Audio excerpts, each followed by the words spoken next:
Hey everybody, this is the overview video for Unit 1, mini-QPA 2, and you should be looking at this video and working on this assignment if you have already decided with your primary person that this is something you do have to do. This is from classwork from the beginning of the year, and so you should only be working on this if you need to revise. So this is if you weren't in the school during that unit or you didn't do well, you didn't get a good grade. So make sure you double check with your primary person to make sure this is work that you got to do. If not, you should be focusing on completing Unit 5 and then Unit 6, all right, which is going to be coming out next week. So you really want to be able to finish those things first because that's new material. And we only have 18 school days left, so try to finish strong. I know these past few weeks have been very different and challenging, but the finish line is near, and that's both a good thing and maybe a little bit a scary thing because summer break means the school year is over. And I would say try your best to learn as much as you can now. That way, when you come back to school next year, that it's not like you've been you haven't missed too much, you know? But yeah, let me show you how to get to mini-QPA 2. This is the Google Classroom for Math 1. I have my contact information here if you need it. If you just click on classwork, you can see there's a couple of ways you can find Unit 1. You go down here to the left and click on Unit 1, and then you have all your mini-QPAs and capstone here. You can just click on it like that. Or you can just scroll down. So you got Unit 5, 4, 3, 2, and 1. I'm looking at mini-QPA 2.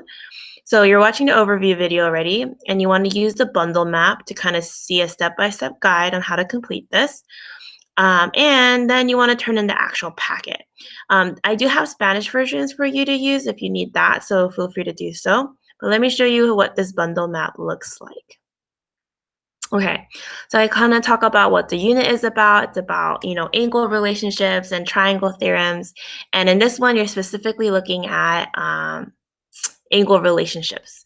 So I broke down this assignment into 4 steps and I give you examples, but if you do get stuck, let's say on questions 1 through 4, like I've included notes here that you can look at that kind of go over the relationships, explains what steps to take, and I even broke down each relationship for you so you can have like a little bit more of a better idea of what I'm asking for. And for step 4, I kind of explain the steps you should be taking and I give you an example answer. So make sure you look at this map in detail.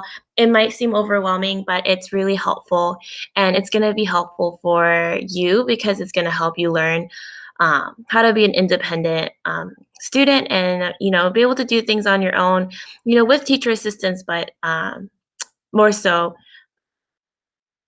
in a way where, yeah, you just kind of get stuff done. You don't need to wait for me to help you out in some ways. This is what the actual document looks like. We have 2 parts.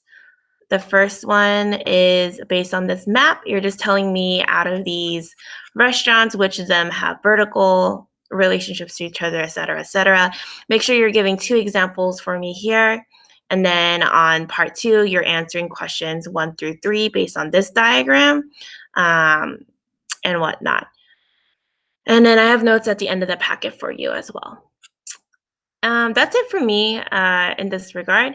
Once again, you don't have to do this if you don't need to. Just make sure you're working on Unit 5 and 6 and then revising. That way you can kind of like plan out your days.